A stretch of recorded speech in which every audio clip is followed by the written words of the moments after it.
Good morning, ladies and gentlemen. Welcome to the Sunshine Coast Regional District Committee of the Whole meeting for Thursday, January 22nd, 2026.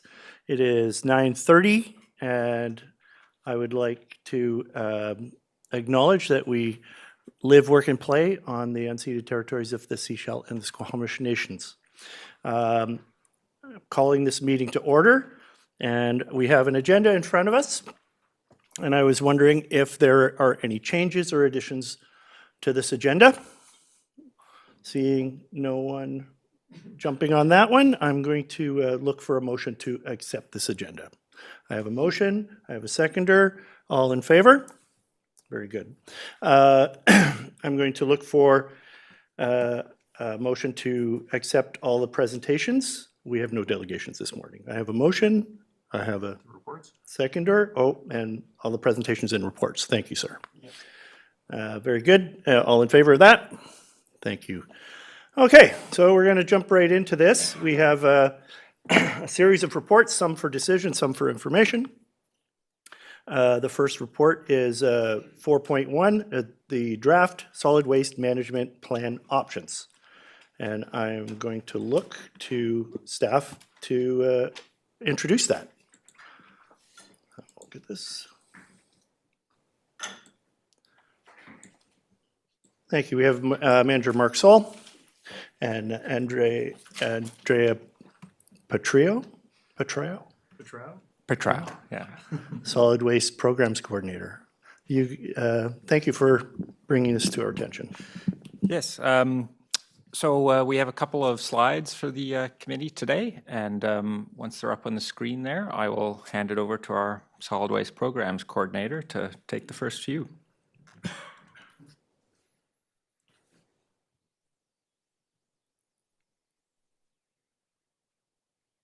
You'll just push the button. Okay. The SCRD started updating the solid waste management plan in 2023. The process has included guiding principles and developing strategies and actions with input from the community through the Public Technical Advisory Committee and community input. The resulting draft plan contains actions that aim to improve service delivery and reduce waste disposal. The SCRD has also identified the need to invest in a long-term waste disposal option, and through past feasibility studies, the decision was to pursue vertical expansion of the Sechelt landfill. Financial implications of vertical expansion and the financial impact on residents remains an important consideration.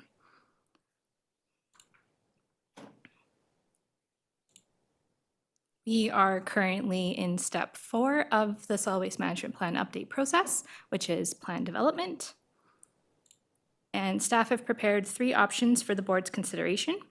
The options contain costs, staffing implications required to implement the new actions proposed by the updated plan, and the following 3 slides do not include capital project costs. So option 1 prioritizes for the first half of the plan long-term waste disposal with vertical expansion and a few of the new actions from the plan that have higher diversion potential. The second half of the plan includes the remaining actions from the draft plan with some modifications to reduce scope, costs, and staffing implications. Option 2 prioritizes only the capital costs of the vertical expansion for the first half of the plan, and the rest of the actions are compressed into the second half with the reduced scope, costs, and staffing implications. Option 3 is to keep the draft plan as is currently drafted and presented in Attachment A. Actions and their associated costs with this option are distributed evenly over the 10 years of the plan and include lower and higher diversion potential actions initiated at the same time.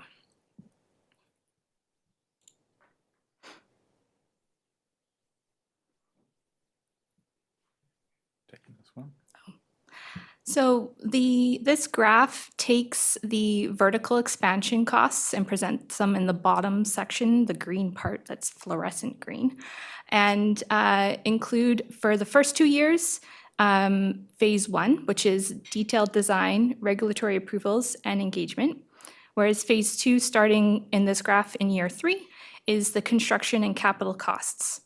The light blue section is the I've forgotten the name of it. It's the closure fund. Oh, it's right there. Closure fund. And then the dark blue are the new actions, which from the previous 3 slides are what contribute to each of those little parts. So tying this all back into the board's strategic plan, we looked at the proposed initiatives in the comprehensive draft that we developed with our Plan Technical Advisory Committee, and we focused on initiatives that were directly related to those key priorities in the board's strategic plan. So if we look at option 1 as presented in the staff report, we have item 1 of how we plan to achieve the board's strategic plan. This decision does move us towards a completed solid waste management plan. For item 2 there, we do propose new actions to extend the landfill life, such as increasing enforcement action, which will up our diversion rate and extend the landfill life. Item 3, we do propose to include vertical expansion of the Seashell landfill, which does provide a long-term waste disposal solution. And then item 4, we do have new actions as well that have a high diversion potential, such as investigating curbside recycling again, something we've heard recently from the community in our December engagement that is still of interest. So next steps, assuming that the board makes a decision on February 12th, is that on February 2nd, round 2 budget, we will bring forward a proposal for the engineering of vertical expansion, and that will allow us to proceed on schedule with that work in 2026. As I said, the board will hopefully confirm a decision point on February 12th, and that will enable us to go out for community engagement for a 6-week period up until early April.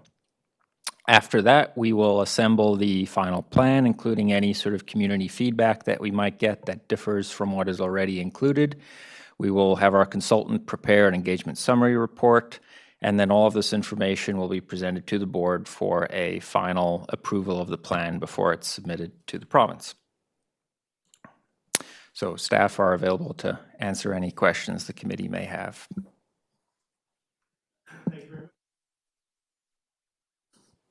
I think I've got that bum microphone. Thank you very much, Manager Sol. We've got 111 pages of this draft report in front of us. It's not our first kick at this can, no pun intended. And I'm looking to my fellow directors for questions about these options that have been put in front of us.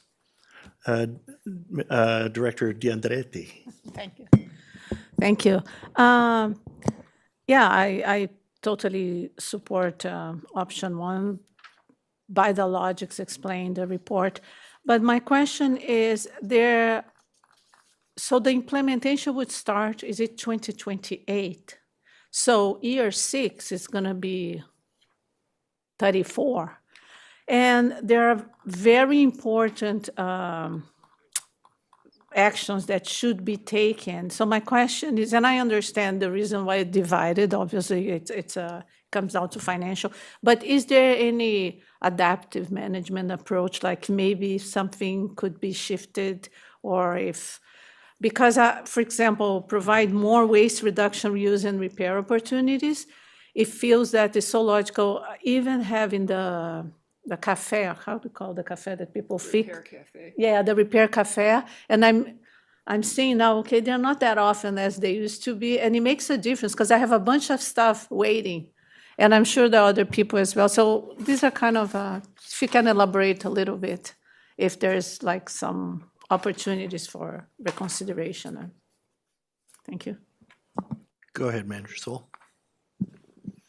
Certainly, it is the prerogative of the committee and the board to adjust the priorities a little bit if they so choose. It's just something to keep in mind that if we were to advance something like repair cafes and stuff, because it's a new initiative and current staff are at capacity, anything new is going to require additional staff capacity. So there would likely need to be a coordinator of some kind to help facilitate that repair cafe. And then we may want to consider, well, okay, maybe not just that initiative, but there could be additional items to fully flesh out that 1 FTE position at that point. So it becomes a little bit more complex to pick and choose one item unless we look at a staff position and how that might impact the overall implementation of the plan. I'm going to go to Director Gabias and then Director McMahon. Thank you, Chair. This is a very exciting plan. I was so excited to read this. I think option one has a good balance with like costs and the scope. Kind of like water, we have to do both. We have to increase capacity while we also reduce demand. So I really like there's such great ideas there to kind of sensitize the community to increase diversion. I could talk about this all day. I've got a whole bunch of notes. One question I have is on page 52, so page 28 of the Solid Waste Management Plan. When talking about improving regulatory enforcement and requirements to enhance recycling, Action 5A is to increase bylaw enforcement capacity. And I just want to get a little bit more details on that. What would that look like?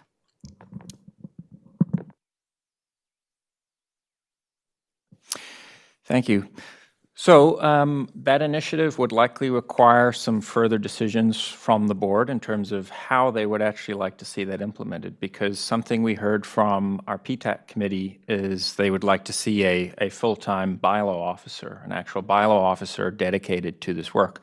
That's obviously quite expensive, and so other communities do also employ what's often called an enforcement coordinator, which would do similar work. So there's a couple different options in how we might actually achieve the same goal there that would likely need to be put forward to the board, along with some policy decisions around how we go about enforcing and resolving any sort of dispute or issue there. So all to say, more to come along those lines there if we proceed with that initiative.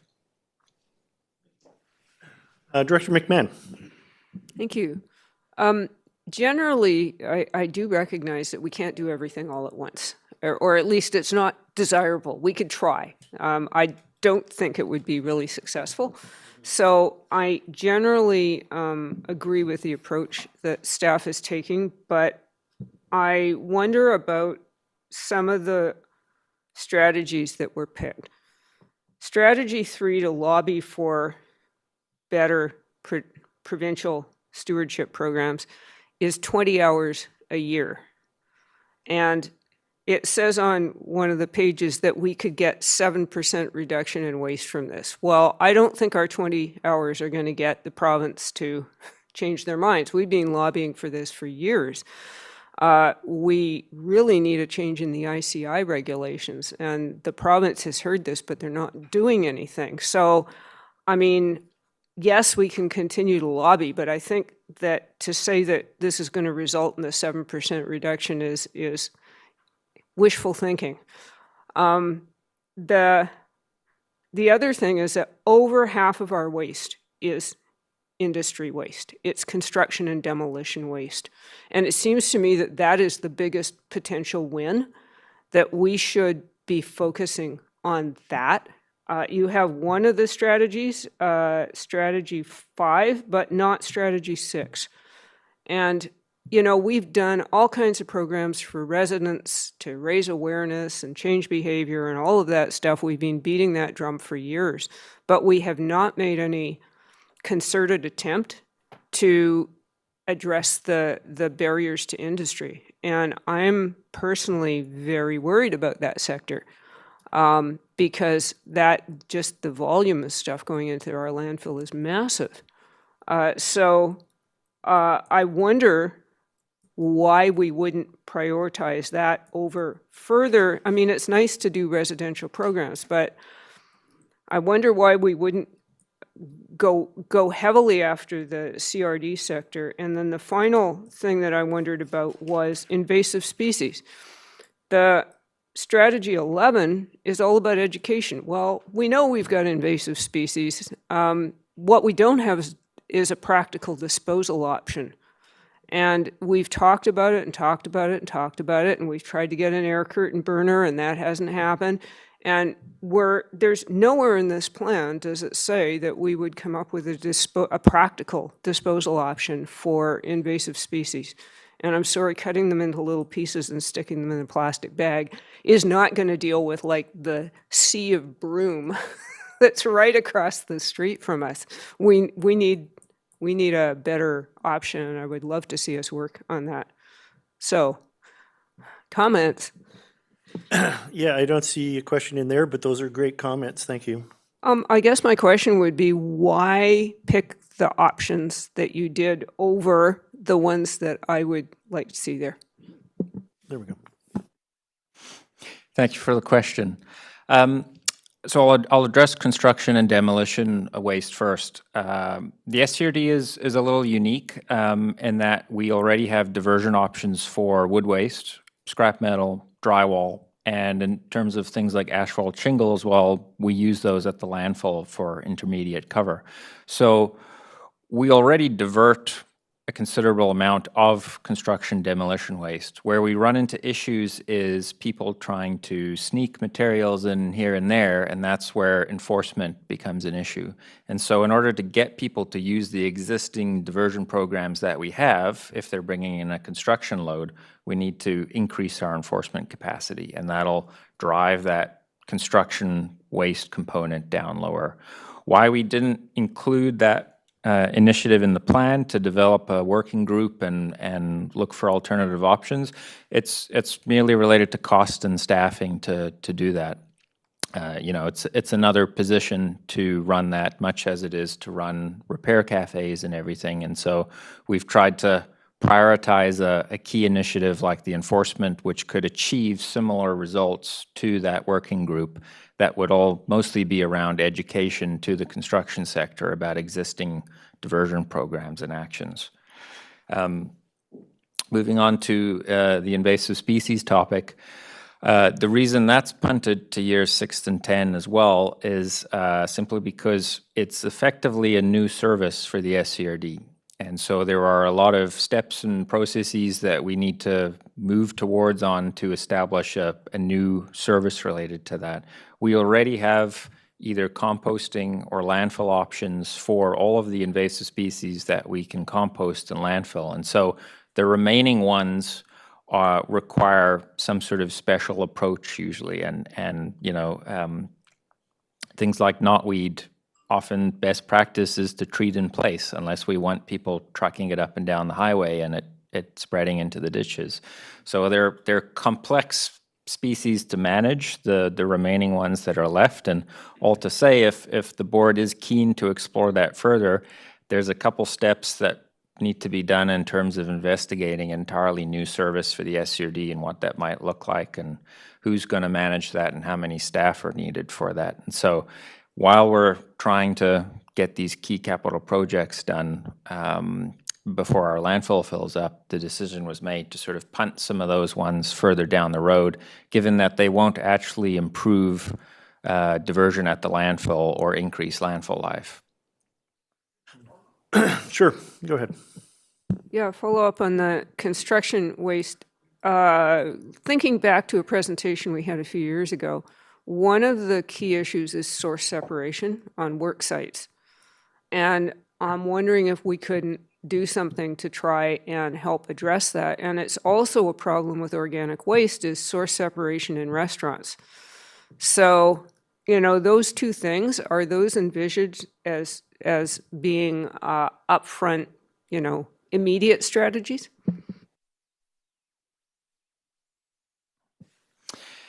Thank you. Yeah.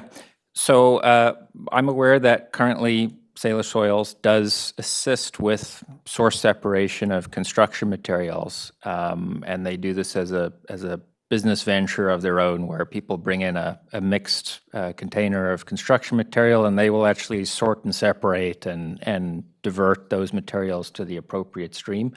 We enable that through the diversion and refusal of those loads at the landfill when somebody shows up with a large mixed load of construction waste that contains materials such as wood waste and metal and drywall and other items.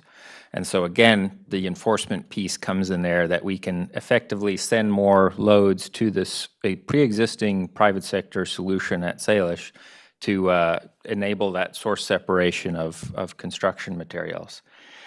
Similarly for food waste, I know Salish is actively trying to increase their business on the coast with businesses, but without that stick approach from the disposal end, they're finding it hard to get uptake beyond what they've seen already. And so again, I tie it back to the enforcement piece, where if we start double charging commercial loads that contain food waste at the landfill, that hauler will pass that cost on to the business will get the message. Simultaneously with that enforcement piece there is education, exactly what you've talked about, educating businesses on the need to divert food waste and directing them to the appropriate private sector option there for food waste disposal. There are many resources from other local governments that have tackled the business education aspect, and that's something I see us kind of plagiarizing quite a bit from other communities. We just simply need the resources to action it. Thank you, Manager Sol. I'm going to follow up on something you said about broom. You said, now knotweed I understand is a more difficult thing to deal with. Is there a season that our landfill or the green waste accepts broom? Because I know in other jurisdictions, it is an acceptable product, acceptable plant during its flowering phase because there are no seeds. Is that something that we do here? Thank you for the question. Yes, so you can actually bring broom to the landfill, ideally bagged, so long as it's not in flower or seed. And so whenever that material is not in flower or seed, we can accept that at the landfill for deep burial. We see some broom coming in, but not that much at each year. Follow up on that is, so when you say the landfill, you're not talking about the green waste disposal sites? Okay, it has to be No. brought directly to the landfill. Okay, thank you. I'm going to go to alternate director Wynne. Thank you, Chair. I've got a few questions, and I'll start with this one. On the cost of strategies, there's a table, page 93 of the agenda, that shows all the different strategies and a little box for each one. The one that particularly caught my eye was in strategy 10. There's nothing in the 10-year outlook here that is dealing with marine debris, but there are many other boxes here that aren't filled in with cost of strategy. So when would this be filled in a little bit more so we got a more inclusive picture down at the bottom line? Interesting question. This is a draft, so I'm looking to give staff some time to formulate an answer to that. Yeah, thank you. And that specific initiative there is around education and advocacy with the relevant government agencies that deal with that. The solid waste management plan is not proposing the SCRD get into any sort of marine cleanup business. The plan simply proposes that we advocate to the responsible parties, provincial or federal governments, around cleanup and appropriate disposal of those items, whether that be a derelict boat or debris that's washed up on beaches and things. We obviously would continue the ocean plastics depot at the Seashell landfill as an option for any sort of beach cleanup materials. Thank you for the answer. Related to marine debris? No. Okay, I'll come back to you. I'm going to go to Director Inkster. I didn't expect that, Chair. I thought you were going to go through a couple more questions with Director Wynne, but fine. When I look at the financial information presented, I'm assuming there'll be more information as indicated at second round budget as presented here. Just a couple questions, and this may not, maybe Manager Sol can answer this, but it looks like it's new. Based on the borrowing, it looks like it's a new taxation. I'm assuming it comes from users, but a large part comes from the general general population, the taxation, it seems like a large amount. Are we going to look, because this is a new taxation, are we going to look at the overall going forward financial picture of how this, as part of the discussion, how this is going to affect, because it's large, how it's going to affect our overall taxation going forward? And will there be a general discussion of some of the other debts we have and how we're managing all of them? And do we have a prediction of what change that will have on individual property taxes going forward based on the fact that it's a new tax? Thanks. Yeah, and I'm going to give Manager Sol a break here and look to our Chief Administrative Officer, who has a couple of hats. You have an answer for our director here? The first part of the question is if there is an overall, will an overall financial outlook be provided to the board? Yes. The first step today procedurally is to understand which road we're going to proceed. Otherwise, it's a more challenging outlook to provide to the board as far as what the financial implications based on timing and cost. We do have information coming to round 2 budget for the vertical expansion. In particular, understanding that it doesn't contemplate the whole entire picture. So that would be the next phase. So first it's here, let's decide what we actually want to go forward with, because there's lots of different graphs and financial implications that could outline to that. How we're going to fund it too is also to be determined.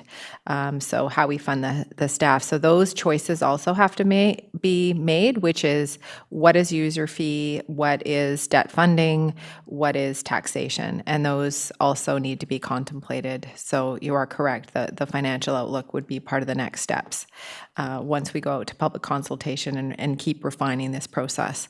And then part of the biggest consideration in going to public consultation is to make sure that the public, our member municipalities, everyone's aware, and that's why we did the intergovernmental a couple months ago, was to see it coming, to know that there's a large impact there, and from a high level understands that we've got some large possible debt funding for the vertical expansion. That's the most significant and material aspect of this particular plan, is what the next phase of our solid waste disposal is going to be.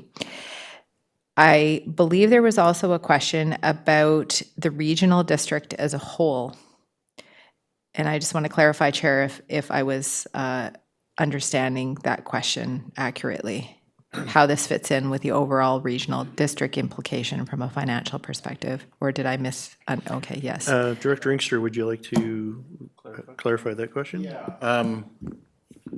Yeah, thanks, Chair. Sometimes with the questions I ask over a number of months and years, I'm consistent.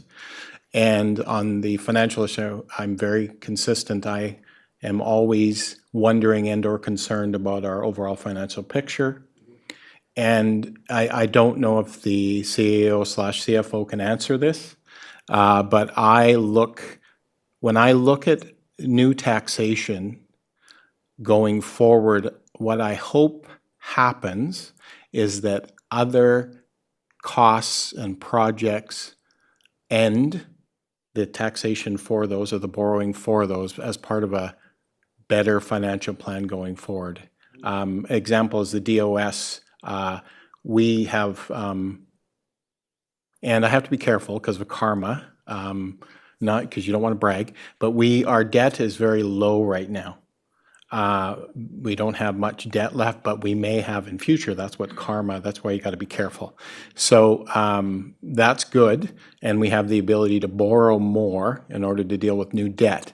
So that's my concern going forward when I see large pieces like this, is as part of the larger financial picture presented by staff and the discussion we have over a number of years, will our overall debt be dropping, or will it be increasing significantly due to this landfill issue? Thanks. And the landfill is not the only strategic priority we have. There's water as well. And so we're looking to see, are we going to be piling debt upon debt? We've just paid off one of our bigger projects, and now the director wants to know if you can look into your crystal ball and see what the future brings us. Staff provide a biannual update on our debt, which is currently what's committed in our financial plan. And in that one, it shows a forecast and outlook as to what the debt considerations are. So we have a lot of debt that's approved but hasn't been actioned in our financial plan. And so when we contemplate new debt, we also include what the financial implications and how it will be recovered, whether it's taxation or for rates. And the sources and uses. The overall picture and forecast in sort of our 5-year financial plan, that's a piece that I think we can do better in, which is tying some of those debt fundings back into the forecast of what we know for taxation for 2026, but what we forecast it to be for 2027, even from user rates. And as we know with water infrastructure and now with solid waste being your 2 key items in your strategic plan, those were the 2 biggest pressures for infrastructure renewal, and those had to be most likely funded mostly through debt funding. So as you've just approved Langdale and various other things within water, and now you're facing it with solid waste. So I feel there is some forecast, but to see in a more holistic in the overall bottom line for each rural and member municipal area, that's something we'd have to tie back with staff to do. Thank you. Would you like a follow-up? No, I'll thank you for indulging me. I will leave it at that. I have more questions. I'll leave them till budget, but thanks through you to the CEO. Those were good answers. They've created more questions, but that's probably because they were good answers. So I'll wait until the budget comes and I'll ask those questions. Thanks on this issue. Thanks. Okay, thank you. My speakers list right now is Director McMahon and Director Wynne. Thank you. A few years ago, when we were facing imminent closure of the landfill, I remember we dramatically increased the amount of money we were putting towards the closure costs annually. I notice on page 92 of this package that it shows landfill closure costs in year 1, but then they're 0 after year 1. So that was my first question. Why is that suddenly 0? But the other question is, surely now that we've got 30 more years of landfill, our annual contribution to closure costs could decline. I'm going to go to Tina Perot. Her name's not Shirley. Chief Administrative Officer. Staff are well aware, and there is a directive on the books that we revisit the post-closure as part of this particular budget process. So we had approval to fund that $900,000. Staff were just actually reviewing this in the last couple of days. There was anticipation of a report with our review, because annually our engineers review the airspace and what we can estimate. So all we can do with our auditors is review what the current state is, and what that means is a consideration of the contact water pond and what our closure is at this particular. So right now, the vertical expansion is still in feasibility. So whether or not we could actually estimate, but it's a board choice, a board decision that needs to come forward from staff of what we do. So we do actually still have the $900,000 in the financial plan, but there's a decision coming to you, hopefully as part of budget process, and in consideration of sort of the landfill, like this whole contemplation of financial, meaning can we reduce here to reduce the burden that's coming to you? So staff are working on that right now. So we're well aware of that. Thank you. Thank you for the answer. I'm going to go to Director Wynne. Thank you, Chair. Questions now that I have regarding vertical expansion, and they may have already been addressed in previous discussions, but to expand vertically, that's a lot of dirt. So from a supply chain perspective, where does that dirt come from? Manager Soul, perhaps you have the answer to that. Thank you. So that's actually something that would be determined through the detailed design process, is that material sourcing component. certainly there are some local options here that we're hoping to be able to take advantage of, but more to come on that once we have a detailed design in place. You go ahead with your next question or follow-up. Yeah, follow up to it then. So does it all get built high all at once, or is it incremental over the years? As you add more, then you keep building up on the height of it? Interesting question. Manager Sol. Thank you for the question. So it is an incremental process, and the way this was outlined in the feasibility study is that we have our wall, our retaining wall, and then we have a liner on the garbage side. And as we build the wall higher, we have to stack garbage against that liner to kind of structurally support that side and bake in some of the leachate management piping. So it is a process that in the feasibility study will occur over a 2-year period. All to say, more will also be confirmed during the detailed design process, how that exactly unfolds, but it is a multi-year construction process. Thank you. Using the waste as part of the construction itself is a really good idea. Director Wynne, you have more questions?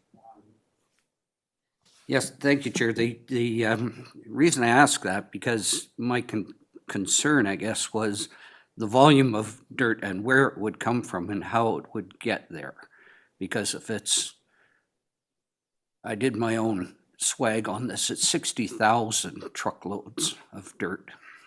And to be going up and down Dusty Road with that many trucks is an operational concern and a logistics concern. So that's why that was the basis of those questions. So I'll wait for the feasibility study, I guess, to find out. Very good. And today we're voting on the draft version and how it comes forward to us. We're going to see more about it. We're going to see more later this year. Are there any other speakers that wish to speak? Director Toth. Oh, Director Toth, you haven't spoken yet. Thank you, Chair. I was actually going to move the recommendations on, okay, thank you, Director Gabias. I'm going to move the recommendations on page 3 as they're presented. Thanks. Very good. I have a seconder for that. Do we have any more discussion on this motion?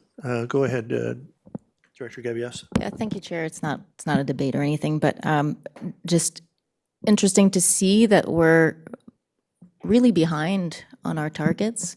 There was targets that from 2016 that we haven't reached when it comes to diversion, and we have because of the incredible study that was done at the landfill. What's in our landfill? People were rummaging through bags.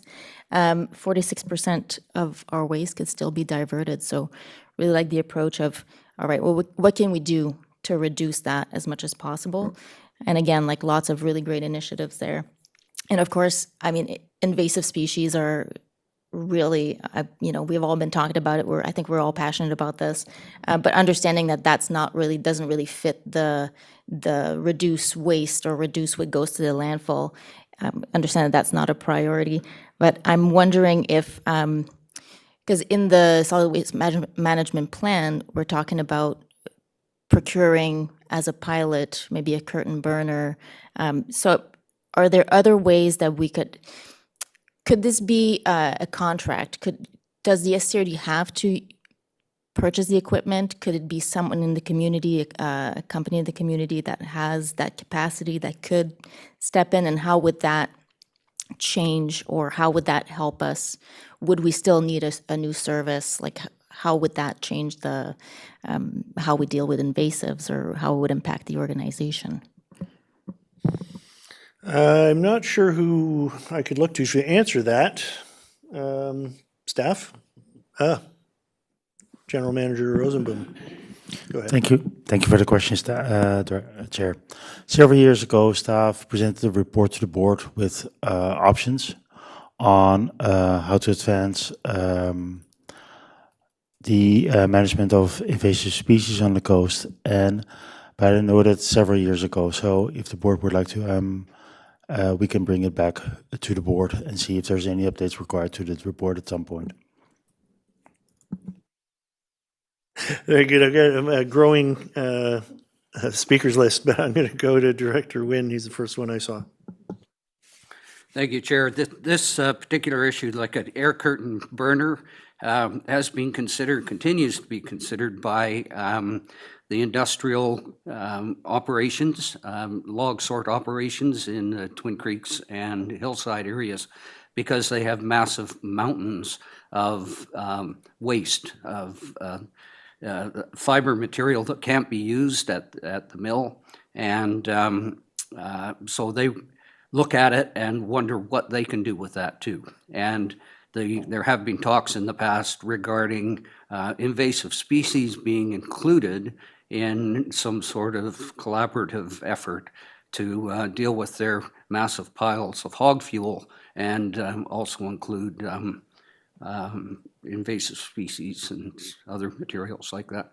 So conversations have happened in the past, and hopefully staff can continue and get back and talk to those folks some more.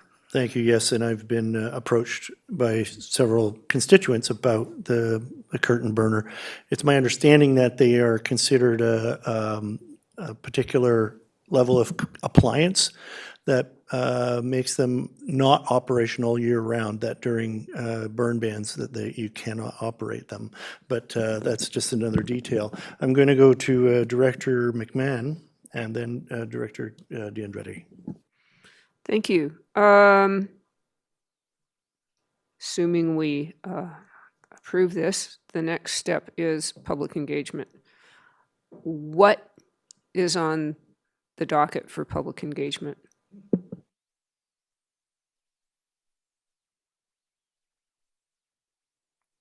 So waiting for decision on today's options. The staff have already started preparing the communication implementation, I guess you could call it. It's a laborious, large document that we have pulled requirements from the province to ensure we are meeting all of the boxes. And the goal is to go everywhere and talk to as many people as possible. So, Going everywhere and talking to everyone. Director D'Andretti. Thank you, Chair.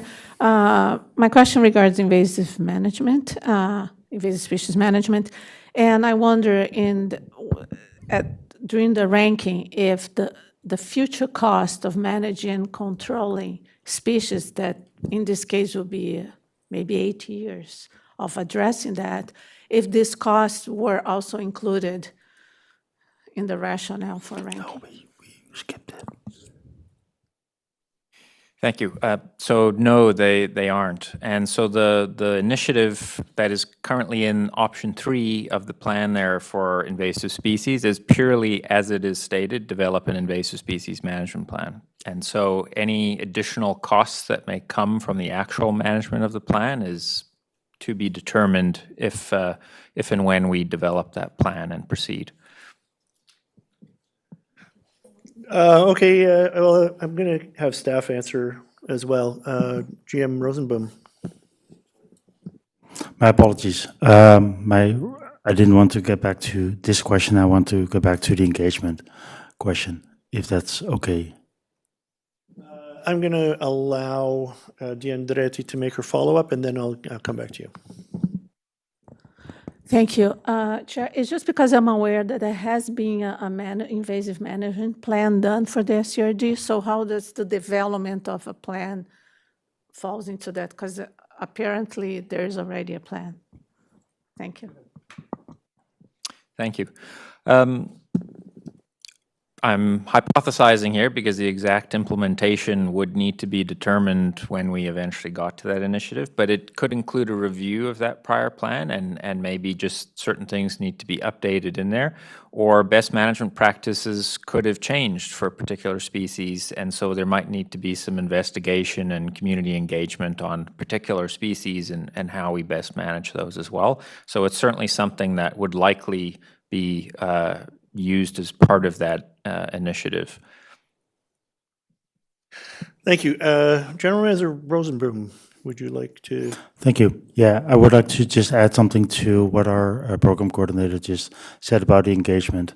We're fully aware that there's another large communication effort happening in upcoming months, which is, of course, our visual community plan. So the intent is to really, guided by our communication and engagement manager, to really connect the two processes, to not have too many events, to combine them where possible. Other parts of the communication will, of course, include referrals of the plan to the First Nations, to the relevant First Nations, as well as local member municipalities for their feedback. So it will be public, First Nations, as well as local governments that will be consultant on the draft plan. Thank you. So I have questions. The public engagement is February, March, and is that going to be sufficient, do you think, for this, for the scope of this project? I know that the timeline is quite long. We wouldn't be incorporating it into the budget until 2020, late 2027 for the 2028 budget. Is this 2-month public engagement sufficient?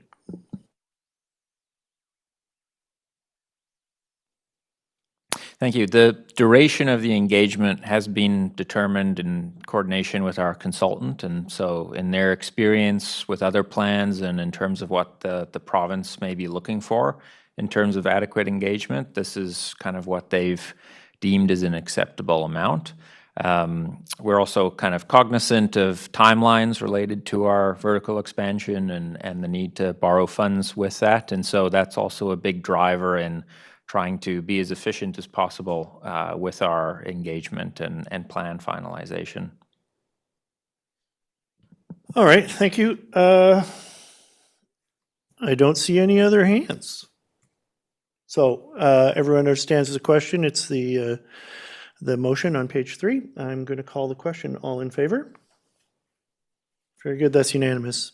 Thank you. Oh, you have a comment, Director Gabias? Quick comment. First off, like a huge thank you to PTAC. My gosh, what a huge amount of work. Amazing volunteers, incredible expertise. And also just want to highlight the role that the board can play here. We have a lot of advocacy that could be done, and also a lot of education and bringing awareness to this engagement that's coming up. And I think that's an exciting opportunity because everybody in the community can do small things, big things, to be part of the plan here. So I think this is going to be great. Director McMahon. Thank you. And further to what Director Gabias, I have to roll back to the ICI regulations because it kneecaps us in what we can do in this community. And has staff heard any glimmer of hope that the province might reconsider ICI? Go ahead. Yes, so as far as I'm still aware, despite their more recent decision around the mattress EPR program, the province is still planning on doing a comprehensive engagement and investigation into ICI recycling as part of a stewardship program. And the hours commitment in the solid waste management plan is there effectively to ensure that SCRD staff can participate in that process from a government perspective, because as the plan identifies, there's a significant potential there that could be diverted. And yes, it is a bit of wishful thinking, but unless we put in the time and effort into that, it may never come to fruition. I missed the decision on mattresses from the province. Can you enlighten me? Yeah, so in the fall of last year, 2025, the province decided to delay implementation of a mattress extended producer responsibility program, despite it being scheduled for a 2025 adoption in the recycling regulation. And this upset a number of communities, including the SCRD, and we actually sent a letter to the province as part of that feedback. Thank you. Thank you, Manager Sol. I'm going to move on to item 4.2, the Water Service Connection Review / Board Policy. And I've got General Manager Rosenboom up front here to give us an introduction to this. Thank you, sir. Thank you, Chair.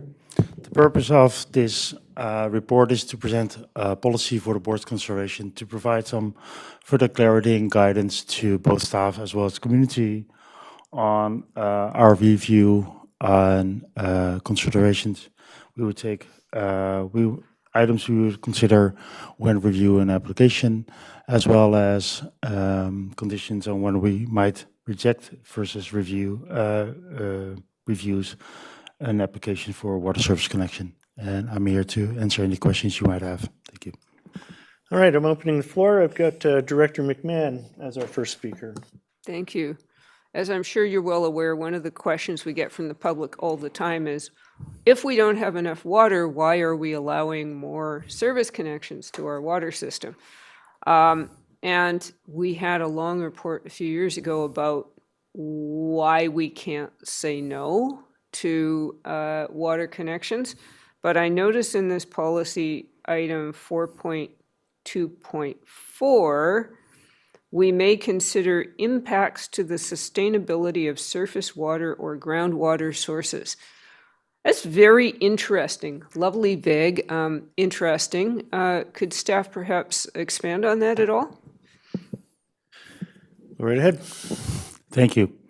Yes, the bylaw currently has a provision that any proposal for development that has a substantial impact, could have a substantial impact on our water supply is actually presented to the board for their consideration. That's currently in the updated bylaw 778.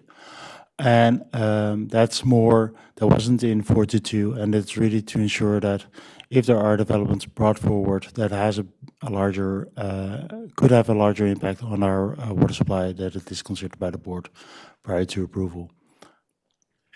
Well, that sounds like a good little thing to have at our disposal. Other speakers? Director Inkster. Yeah, it would be interesting if we ever said no to water connection. I think humans, right? It's air, water, food, right? 3 minutes, 3 days, 30 days, something like that, how long we can last without either of those three things. You know, we had a development, West Seychelles proposed their own water source, and as part of their development because of the need for water, although I'm not sure if we would not provide them with water if they didn't develop that source. It's just one of the things that we need to talk about, and one of the things that this board has talked about, and we've talked about it, the DOS a little bit. I should say, Director Toth and myself have talked about, because of the work we do at this table is looking for other water sources for some of our infrastructure. And one of them that I hope we don't lose track of going forward is, and it's part of one of my, I guess, small dreams, is that we find water for Kinnickinnick Park. And I don't think staff's much involved in that necessarily, because we have other large priorities. But that's one of my wishes, that we tap into the water around Kinnickinnick Park, because I have a feeling there's lots there, and we water all our fields with that, and that's a lot of water. So, A, difficult to refuse. B, if we could find sub-regional water sources non-potably, that would be part of our future solution matrix. Thanks, Chair. Okay. And do we have Director Gabias? You go ahead. Yeah, I just wanted to move that the water service connection review policy be adopted as presented. I see a seconder for that. Do we have any discussions on this item here? We have a motion on the floor. I am going to call the vote. All in favor? Any opposed? No? Very good. All right. Thank you, General Manager. We are going to move on to those sections of the agenda that are for information only. Seeing as this is the quarterly reports, we've got a lot of quarterly reports, and this is our last. We got the corporate work plan first. Yes. Oh, the corporate work plan is for information as well, and it is for Q4 of 2025. So this is our end of the year, how the corporate work plan is sitting here at the end of the year, and so we're on section 4.3, page 119 in our agendas. So I'm going to look to my directors to see if there's any questions about this. This is for information only, but I'm going to go to Director McMahon. I know I've asked this before, but I'm going to jump in again. It says 31% of projects are substantially complete. Is that 31% of all of our projects? Like, how many of the ones that were supposed to be finished this year got finished this year, as opposed to ones that are multi-year projects that were never going to be finished this year anyway? Corporate Officer, or Chief Administrative Officer. Thank you for that question. So part of the refinements for 2026 corporate work plan, we're going to make some changes to some of those statistics because that 31% is reflective of the, I think, almost 200 projects in that list. So it's the overall. So what we know is that the board made some decisions about deferring some projects. There are multi-year projects. So as we kept this statistic, we wanted to keep it consistent up till how we've been presenting it up to December 31st. So in the next iteration, we're going to be changing those statistics. So that 31% is basically 31% of the total list. Thank you, CAO. There is an interesting date coming up, March 3rd. We have a session for the prioritization of this work plan. I'm really looking forward to seeing how that works and how we as directors can influence the prioritization of the projects that we want to see get done. And so anything that staff can bring forward to us to help prepare us for that day would be very helpful. Are there any other speakers? Director McMahon, go ahead. You know me, I'm always on these. We deferred, I believe, Hopkins Landing Waterworks District conversion to 2026. Do we have a plan for a check-in with, not necessarily a lot of action, but I'm concerned that the people in Hopkins be updated and aware of where things are at and what the potential options are. I fear perhaps that they may be expecting a divine rescue. And I don't think a divine rescue is coming. Thanks. Thank you, Director McMahon. So there are several meaningful projects within each of our areas that we're really hoping to see progress on this year and updates on. And how can the Chief Administrative Officer help us with those? So this is to give you an update up to December 31st. So it gives you a good picture of what has been completed. The next iteration, which will be updated after the final financial plan has been adopted. And so there was a commitment by the board to review what that would look like, including some of decisions that's going to be coming to round two about, carry forward projects. And we have also made some decisions, or the board has made some decisions, and internally there has been some amendments from a resource planning. So all of that will be shaped as part of the March discussion. And so hence we want to see what the capacity is and what, hopefully we don't have too many below the line, because that was part of our objective, was to right size our workload to our current resources. So as far as identifying, things below the line, those are going to be choices the board is going to have to make as to how you progress other ones. One of the most recent recommendations you just made, which will come to budget, is related to expediting some parks projects and how you can facilitate that. So that's in the works as well. Thank you. Before I go to Director Nguyen, question, what's the date on our adoption of the budget this year? February 26th, which is a couple weeks later than what we've done Okay. last year. And then we meet a week later on the prioritization of this work plan. Director Nguyen. Thank you, Chair. Just to follow up on Director McMahon's question, is for community like Hopkins or any other of the projects that community groups are interested in what's happening, is that information on Let's Talk? Is that updated where they can find that kind of information? That's a really good question for our communications officer, but he's not in the room at the moment. Perhaps our CAO has an answer for that. Are there answers for this? Go ahead, General Manager Rosenbaum. Thank you. Thank you. In terms of communication with the Hopkins community, we're in direct communication, frequent communication with the association there, so they're fully aware of the status. And while the project has been deferred, staff have been working on emergency water supply agreement with them because of the nature of and the importance of that agreement, and it's still in development, but progress has to be made there, and we really hope to solidify that in upcoming months and present it to the board for their consideration. Thank you.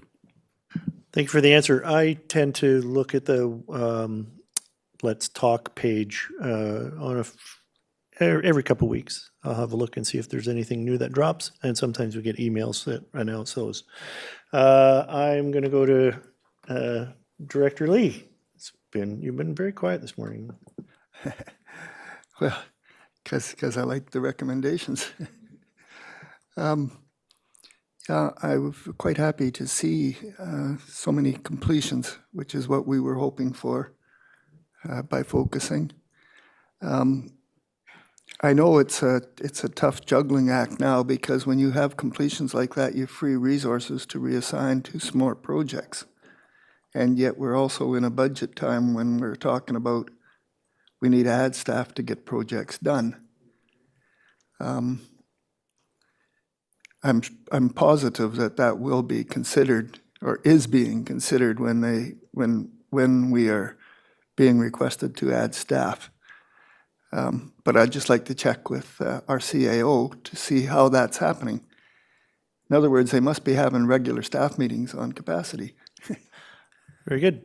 Go right ahead. It's part of the corporate work plan update is that the capacity analysis is updated. It was acknowledged as part of this iteration of the corporate work plan that it wasn't perfect. So some of the areas are updated staff vacancies. So those are the things in 2026 we're gonna start to be a little more specific and more refined on what the actual capacity is versus the ideal state capacity, because we know we have lots of staff vacancies. So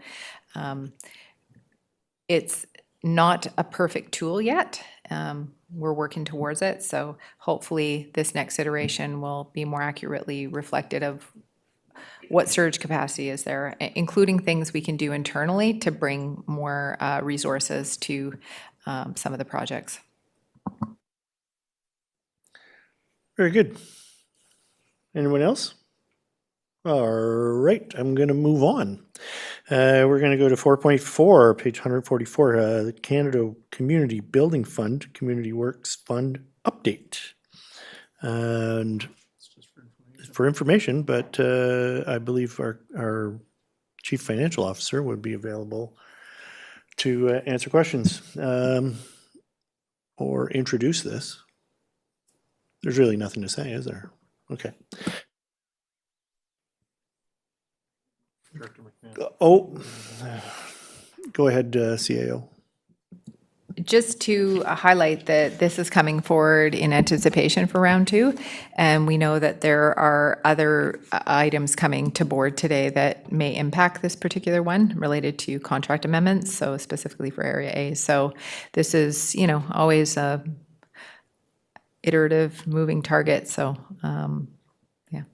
Thank you. Yeah, we'll keep an eye on that. And Director McMahon, go ahead. Right. I believe we're under a new term with the federal government on this. Have there been any changes to the eligibilities in the fund that might affect how we can spend the money going forward? Yeah, so I believe when we did renew the contract, there was a revised report just outlining what the changes were specifically, so we can always forward that back to directors to give more detail on that. Some areas in particular, because I was actually just looking at the eligible and ineligible criteria yesterday, are things like a fire hall, say we want to build a new fire hall. So that wasn't part of the old agreement, so they've added that, and things like equipment, if you are building more infrastructure with our fire services. There are things related to climate in there as well, so climate adaptation, so, but it has to lead to a capital asset still. And any type of feasibility that would lead to a capital asset. And so there's still the same types of requirements that are outlined in the Local Government Act in order to go towards something, but there is a little bit more flexibility, and that was part of the feedback that local governments had provided. And so some of those were integrated into the new agreement. So happy to share that.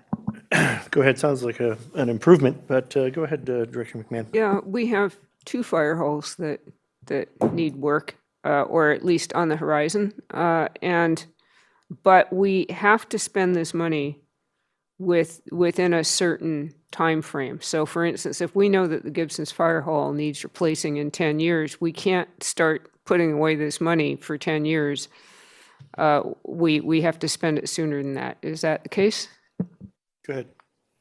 There are 2 specific deadlines. So there's funding that came with the prior agreement that has a deadline. I believe you also have to demonstrate that you have a plan, which I feel we've almost satisfied that with some of the decisions that were made in the last financial plan. We probably still have a little bit of consideration of some spending we have to do. Then the new clock starts for the new fund, so for the new agreement. And so in particular, say for the Half Moon Bay Hall, that could be a consideration of, you know, we anticipate a large expenditure. And what I envision is in those particular circumstances is you can reduce potential capital funding through that particular contribution. Meaning, you know, if you have to fund $5 million and you want to fund $1 million, so you only have to debt fund $4 million. So that would be what I anticipate in some of these particular scenarios. But the clock, a new clock starts with a new funding contribution.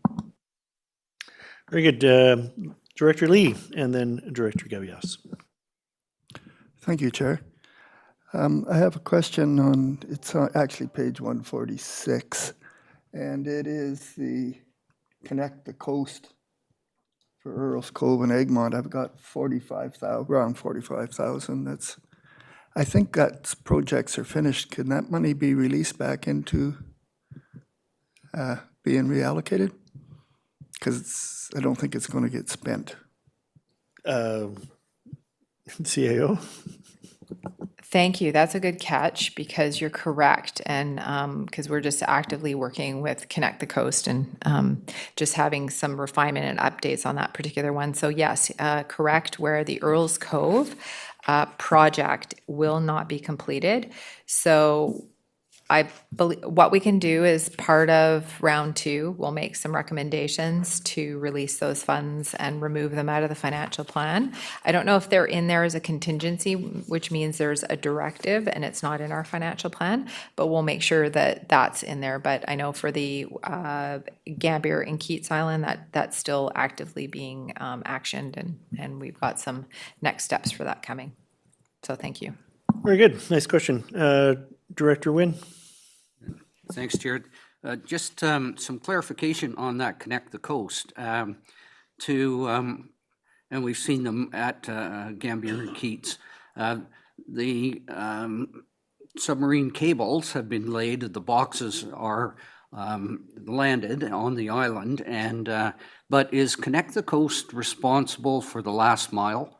Or is that within their scope that they do the connections out to properties? Is that for them to do, or is that another service, another internet provider that is responsible for the last mile? So, CAO, you have an answer for this question about who's responsible for what parts of this project? I don't have that information here. So don't have a full scope of what's included there. This is a project that's done by City West and a Connected Coast. And so the scope and scale, the regional district's role in this particular one is not from a project perspective. It's just funding a larger federal grant program for this particular program. So we don't have that level of detail. Very good. It might be something that Director Wynn would like to follow up offline. Offline, there we go. Anyone else? Any other questions about this particular item? I don't see any. So I'm going to move on, knowing that my co-chair has a limited time here. Don't worry about me. We We all have limited time here. we do, don't we? I'm going to go to 4.5, which is contracts between 50,000 and 100,000 from October to December 2025. There's no bookmark for it. What? Oh, really? Yeah, there's no, I don't see page number on this. Perhaps I could get the manager to introduce this item for us.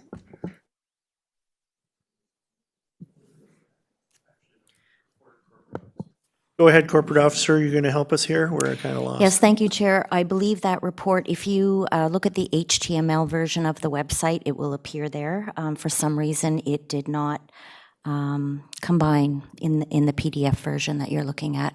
So if you go online and look at the HTML version, and the public can also view it online via the HTML version. Take a 2-minute break for people to. That's a great suggestion. We're going to take 2 minutes so everyone can get onto the same page. Thank you. We'll be back in 5 minutes.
Welcome back, ladies and gentlemen, to the Committee of the Whole for January 22nd. We're in section 4.5, contracts between 50,000 and 100,000, and we have Manager Valerie Kropp in front of us to answer questions and to introduce this. Thank you, Ms. Kropp. Questions, I think. Thank you. All right, so I don't see any introduction happening. Is there any questions for this presentation, this report? Sorry. Nope, I think you're good to go. We're going to move on now. Thank you for your time. We're going to move on to 4.6, Community Services Department Q4 report. So now begins the departmental quarterly reports for the final quarter of 2025. So we're going to go first to Community Services. Would the General Manager like to introduce this? Thank you, Chair. Just the report is before you, and I'm happy to answer any questions that you might have. Thank you. Excellent. And there's a lot of great information, and I have to point out that this is the last time we're going to be using this format for our quarterly reports. We're going to be switching, in the next quarter, we're going to be switching to a new format. Did you not know that, Leonard? No. What's the new format? It's going to be shorter. It's going to be more concise. There's a lot of repetition within these every quarter, and so we're going to be concentrating more. Staff, I believe, is going to be concentrating more on those things that stand out from the norm. Is that a good synopsis? I guess so. Yeah, we can provide, we did a little lunch session with directors to test the new template. So if that wasn't shared with all the directors, we'll make sure that that is relayed. And Thank you. April would be the first time you would see it for the up to Q1 for 2026. Yeah, thank you, CAO. I don't want the directors to be surprised in 3 months' time. But we're currently on section 4.6, and I'm looking to see if there's any questions based on this report. Very good. Director McMahon. Sure, I'll jump in. I did read through, I didn't have a lot of questions, but I'm just curious that transit ridership seems to be down this year over last year. But anecdotally, we're having, full buses and so forth. So any comments or observations from staff? Go ahead, General Manager. Thank you for the question. So some of it's a matter of timing in the reports. What we're trying to get to the bottom of is in the ridership data provided, is it inclusive of UMO and fare revenue, and also considering all of the folks now that are riding, the youth that are riding the transit fare free. So probably the best data to go to is the data that was presented in an intergovernmental back in the spring of last year on what our ridership is, and we would hope to do the same again this spring. And that's enough time for us to really get the final numbers for the previous year. So we certainly know that our buses are a little bit fuller. The data that's in front of you supports not. So we're not really sure either, but we certainly know from BC Transit last year that we've seen our ridership going up and exceeding pre-COVID years. Thank you. Director D'Andretti, you have the next question, and then I'll go down the table. Thank you. I hope I'm looking at the right report. It's the Community Service Department, right? Okay. This regards the community hall bookings. When I look at the statistic, it seems very low, but I wonder if this is what is expected, if there's a goal of increasing, because it's, overall, it's 13% for all the community hall books, but maybe that's what it is expected. I'm not sure. Thank you. Go ahead. Thank you, through the chair. So The percentage of use is based on the total amount of time that that's available, which is like from 8 in the morning till 11 at night, which is why the percentage of time is really low. So what I tend to look at in that stat for, from a business perspective, is the amount of hours being booked and whether those hours are the same or going up or staying down. So that's the best marker that we use.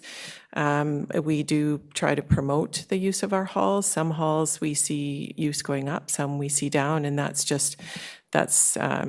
based on users. And but availability is a tough one because the whole metric is based on all of the hours available, and we know that most of our use comes in the evening with a little bit during the day.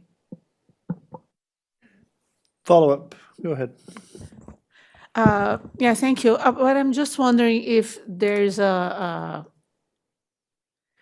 intent of looking at this from a market perspective and say, okay, we can do more marketing or whatever, or that's what is expected, or maybe there's too much work in the agenda, we're not going to bother. Thank you. So if the question is, do we have a goal in terms of the percentage? No, we don't. We just track usage and usage over the years and sort of what the direction is. Is it going up or going down? But we don't actually have a target that we want to meet. Okay, oh, and yet another follow-up. Yeah, I think I'm looking from the perspective because, expenses are always increasing, never decreasing. So when I saw that, I just thought about, okay, what's the cost of having a hall? And obviously this is important for the community, but is there a way of increasing to balance or to support some of the maintenance? So that's where I thought that maybe having a goal, it's an important thing to consider for the future. I'll add you to the list. Director Inkster, go ahead. Yeah, thanks. I was just trying to tag on to the transit discussion, although there's been a question in between, so I guess I'll go back to it. I guess what the general manager was saying, that there'll be more and better figures coming up. And I guess the question will be asked again then. I'm hoping that if we increase predictability and frequency of the transit up here, that we increase usage, so our numbers continue to go up. And I'm hoping that we don't hit a plateau, because that's why we're committed, I think, other than the environmental piece and the fact that our road is clogged a lot of the time, the main road down the highway, that we're trying to get people off the road and using bus services. I'm wondering if going forward there'll be, and maybe over the next number of years, which probably won't include you, is per passenger cost analysis that we'll be doing as we go forward. This board, and thankfully supported by our council, has committed to increasing the numbers of buses on our highways and our roads, and hopefully to West Sechelt and beyond. So I hope there's a figure for that, because I'd love to see, although Handy-Dart's been increased, that's a heavy subsidy, I'd love to see a figure for hopefully a decline in per passenger cost, going forward. And I think those figures were provided, and hopefully they will be continuing forward, and hopefully it goes down. Thanks. Yeah, thank you. There's certain efficiencies that we can create, but if we don't receive enough passengers, then the cost will remain high.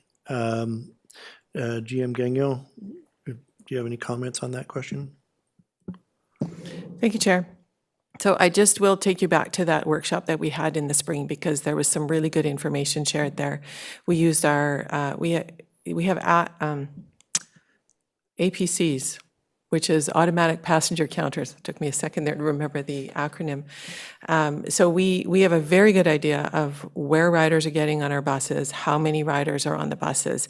And so BC Transit provided some, probably maybe more detail than you needed in that workshop, but there was a lot of detail. And that is the evidence that then moves our expansion priorities forward. And so we were seeing that pressure on our system in the spring in terms of riders and numbers per hour. And we did provide the cost per ride at that time for both our conventional service and our custom service. So that's an intent. We've been doing it now for 2 years. We certainly hope to come back in the spring with updated information, because that again will inform our expansion priorities as we continue to work toward the board's goal of expanding our transit and getting cars off the road and more people in our buses. Thank you. Thank you. Myself and Director Inkster and probably most of the rest of the board would be interested in, when these new numbers come forward, to seeing if there's been change year over year, up or down or any which way, in the cost per ride. Director Lee, you have a question? No, I decided not to ask it. Thank you. Very good. Well, I'm going to go to Director McMahon and then Director Wynne. Okay, just one comment, then a question. There is a bottom to cost per passenger, like there is a cost for running the system, so you're never going to get it below a certain level, and then you have to increase the service, and then away you go again. Community halls, I've probably asked this before, so I apologize, but my brain is full and stuff starts leaking out.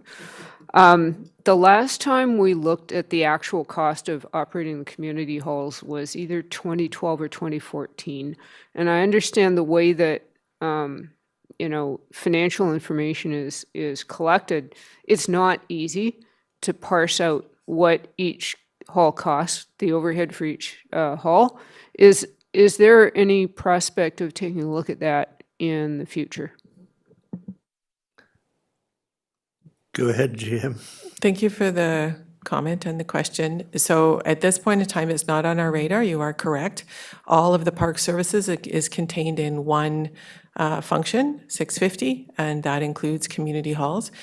So unless there's board direction for us to do something different at this point in time, it's not on our radar. Thank you. Sorry. All right. Now Director Lee has a question. You go ahead. I'm going to come back to Mr. Wynne. It's a very similar question, but I'm going to put it a different way. The Catherine Lake remediation is scheduled for September, and yet typically the Catherine Lake campground is still open in September.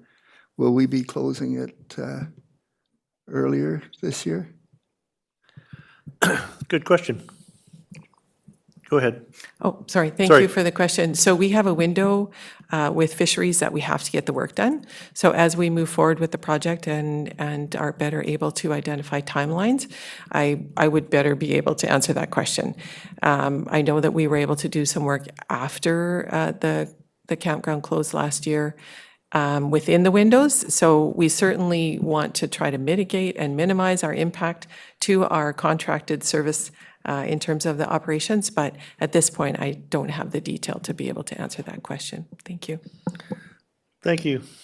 That's fine. Director Wynne, you have a question. Thank you, Chair. It's in regards to the annual joint use agreement with the school district.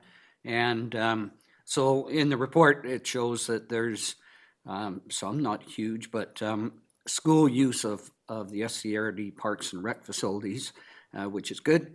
But there's very, very little use the other way of SCRD use of school facilities. So the question is, if a community group organization wanted to use a school, can they go directly to the school to ask if they can use the gym, or are they compelled to come to the SCRD and go that route?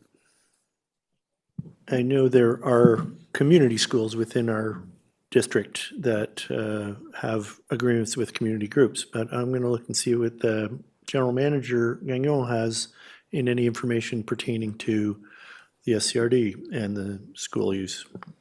Thank you. So the joint use is specific to an agreement between the SCRD and the school district, not with the community per se. That being said, if you'll remember there was an annual report brought forward from the Joint Use Committee that provided the amount of hours that the community uses, school facilities. The community can go directly to the schools to book their facilities. I don't know if it's the school itself or if it's the head office, but they do gladly accept bookings for various facilities within their schools from the community, and they are heavily used, and that is reported on in our annual report, even though it's really not part of the joint use. So the joint use is specific to the SCRD booking a school facility for a program or a meeting or what have you. Thank you. Or an election or something. So I'm looking around to see if anybody wants to speak on this and hasn't. I don't see anybody. Thank you for your time, GM Gagnon. We're going to move on to item 4.7, Infrastructure Services Q4 Report for 2025. General Manager Rosenboom, I believe this is your baby. Thank you. Thank you, Chair. Staff are here to answer any questions the committee might have. Director McMahon. This is not a question, this is a comment. I really appreciate the thorough update on the Wood Creek Park wastewater plant on page 218. I have already sent it to the Wood Creek Park Neighborhood Association for their information. Thank you. There we go. Lots of information for the communities to look at as far as our infrastructure services go. And, Director Gabias, you go ahead. Just a comment on page 221 when talk about a total of 13 rainwater collection systems were installed. I really appreciated how it was framed as this is additional storage for the community, like kind of framing it as a, when you install a rainwater catchment system, you're increasing reservoir kind of storage capacity on the coast. So kind of seeing it with that lens of community, of like when you're doing that in your home, it really helps the collective. So I appreciated that. Go ahead, Director McMahon. I'm a bad person, I'm sorry. I have one for the previous agenda item, which was on page 155, there was reference to Esperanza Road, which I have been along. It is an interesting road, all right. Would it be also in scope to take a look at the unnamed lane that is the access to the Elphinstone Pioneer Cemetery? It's only 120 meters long, but it's in pretty poor condition and it's getting more and more usage. I go up there fairly often and I've noticed that it used to be empty all the time. Now there's frequently 4 or 5 cars parked at the cemetery gate. And it's not really our responsibility. It's an unmaintained MOT road right-of-way, but, we use it and the public uses it. So that was my question. Then we're going back to General Manager Gagnon. Do you have an answer for this? Thank you, Chair. So staff anticipate bringing a report forward to the board at some point in either late Q1 or early Q2, specific to Esperanza, but if there are other similar situations that we face, those will also be included in the report because it is a service level discussion. Thank you. All right, thank you. Director Lee, are you talking about infrastructure services 4.7? Yes. Very good, go ahead. Yeah, I'm on page 214, but it's the Chester well redevelopment. It looks like we're expecting that pump to be finished in Q1 2026. My question is, are we on track to get that done? Because we're getting close now, so we should. Yeah, we are in Q1. General Manager Rosenboom. Thank you for the question. Yes, we are definitely on track. That is good news. Very good. Infrastructure, going once, going twice. Very good. Okay, we're going to move on. We have section 4.8, and we have Rob Michael is here. Thank you, Chief, for coming, Acting Senior Manager, Emergency Protective Services, to answer any questions that you may have for this particular staff report.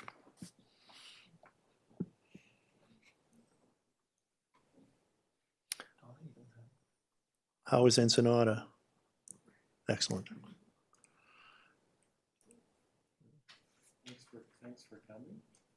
Yeah, I'm glad. Very good, and we will move right along. Planning and development. GM Hall is available for questions. I see him in the room, and so we've got Director McMahon. Go ahead. Oh, sure. It's just a general question. The online interactive map thing with the planning applications. I've been using that. It's really good. How often is that updated? Like, if something's not on it, might it be in the queue? So is staff updating it weekly, monthly, whatever? Go ahead, General Manager Hall. Thank you for the question. Chair, that is fed live from our planning application software. However, it is limited to public information. And so there may be things that are in the queue, but until a permit has been issued, it's not public information. And so if you are aware of something occurring in the community that's in process, it may be yet to show up. Thanks. Excellent. That's great that these things happen live. So, going once, going twice, and we're moving on. 4.10, Corporate and Administrative Services Semi-Annual Report, July to December 2025. And our Chief Administrative Officer is here to answer any questions that the board may have. Director McMahon, what a surprise. Thank you for your surprise. I just noticed, like, it's very exciting to know how many purchase orders we issue, but solicitations tendered has gone up dramatically in the last 3 years. That's page 287. And I'm just curious as to what that means and why.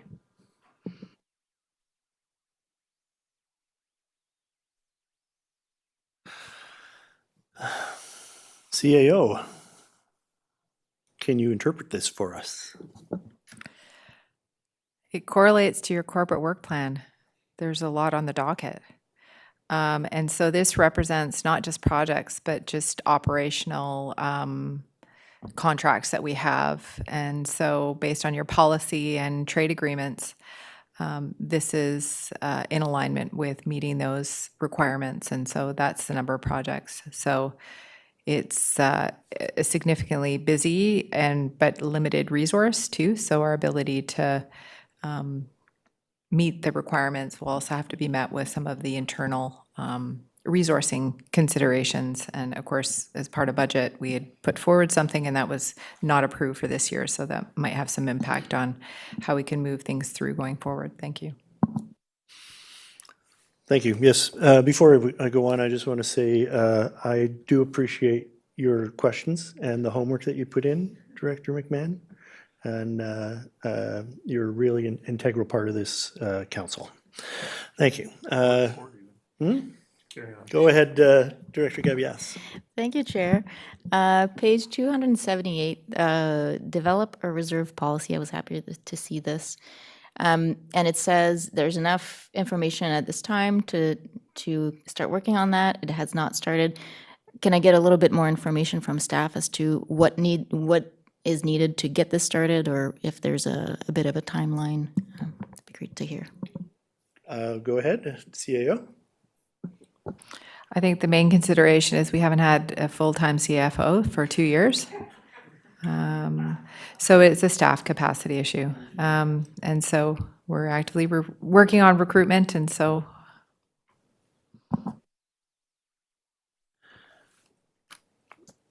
Looking around, I don't see anybody clamoring for their microphone, so I will move on to the next. It's minutes from our Solid Waste Management Plan Public and Technical Advisory Commission, also known as PTAC. And this is for information for our directors from the November 4th meeting. Is there anything anyone would like to discuss about this meeting? I believe Director Lee and Director McMahon were there in person. So go ahead, Director McMahon. It was a good meeting. I really enjoyed it. It's a great opportunity to take a deeper dive and to ask a lot of questions and learn a lot more about solid waste. We don't get those kind of opportunities really in these more formal decision-making settings, so I appreciate it. And Director Lee, would you like to say anything? I find these meetings very informative, but I like doing deep dives into things, and it's a good way of getting that kind of information. The other thing that I did observe, though, is that the committee seemed very much in alignment with what we're thinking and where we're going. So that was good to hear and good to feel. So that is good news that these public volunteers are in alignment with the work that staff is doing and the decisions that we're making as a group. yes. So go ahead, Director Gabias. Yeah, thank you, Chair. I'm wondering what's the future of PTAC at this point, now that the solid waste management plan has been kind of not finished, but like what's the next step for them? Are they done? Is this their role transforming into something else? What's the next steps for them? Thank you. I'm going to look to General Manager Rosenboom for that answer. Thank you for the question. As per the provincial regulations, PTAC will continue to exist until the plan has been formally adopted and approved. And subsequently, there will be a PTAC will be dissolved, and there will be a new committee formed to guide for the implementation of the plan.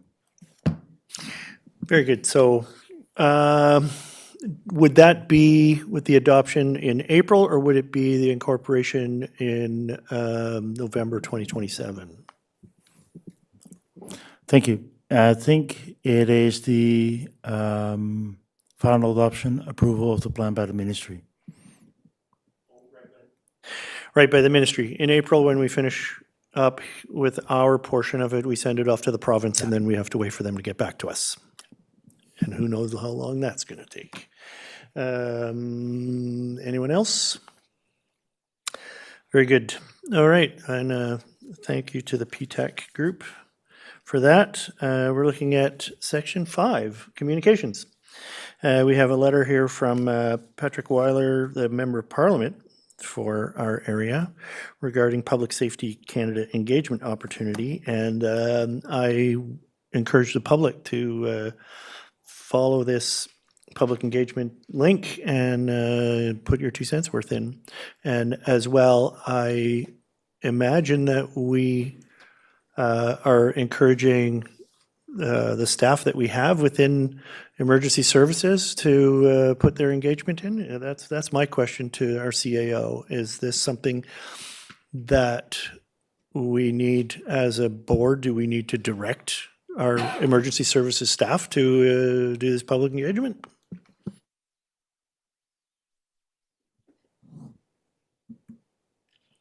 I think this is a unique offer from the federal government. So definitely internally, we'll encourage staff to, and canvas staff as to what some of the impacts are. I attribute it to similar to that of what some of the engagement with the province has been of late. And so whether or not it's, legislative reform or some of the Heritage Conservation Act. And so we can canvass internally. Sometimes we just do that in the matter of course of operations. And so if there is a desire for the board to seek or learn some information through to staff, we can most certainly share that. Very good. Well, thank you, ladies and gentlemen. And we're going to move on to, there is no new business, item 6. Item 7 is our in-camera. And I am going to move that the public be excluded from attendance at the meeting in accordance with sections 991 G and K of the community charter. And I have a mover, I have a seconder, all in favor? Very good. And we're going to, Questions from folks online? oh, exactly. We're going to look to see if there's any questions. There's no one online to ask questions. Thank you very much. We will be back with the open part of the meeting to go into adjournment, but for now, we're going to go in camera. Thank you.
And welcome back, ladies and gentlemen. We are at the end of our agenda for the Committee of the Whole meeting on Thursday, January 22nd.